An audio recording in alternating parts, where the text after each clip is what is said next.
मी अरुण घोडके. शुभचिंतन. स्वराज्य हे केवळ एका राजाचे राज्य नव्हते, तर ते रयतेच्या सहभागातून उभे राहिलेले लोकशाहीचे बीज होते. स्वराज्याचे वैशिष्ट्य म्हणजे लोकाभिमुख शासन, किल्ल्यांचे अभेद्य जाळे,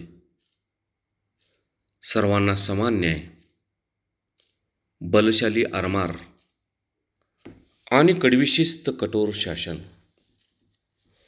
शिवरायांनी परकीय सुलतानांच्या अत्याचारांनी कंटाळलेल्या रयते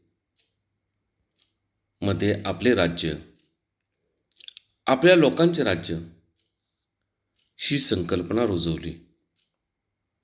स्वराज्य म्हणजे प्रजेचे रक्षण, धर्मस्वातंत्र्य, न्यायपूर्ण शासन आणि शेतकरी व सामान्य जनतेचे कल्याण होय.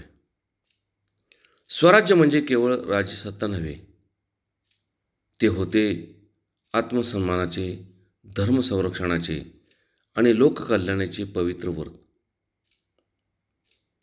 ते एका राजाचे स्वप्न नव्हते, ते जनतेच्या अश्रूंनी आणि पराक्रमाने साकारलेले राष्ट्र स्वप्न होते.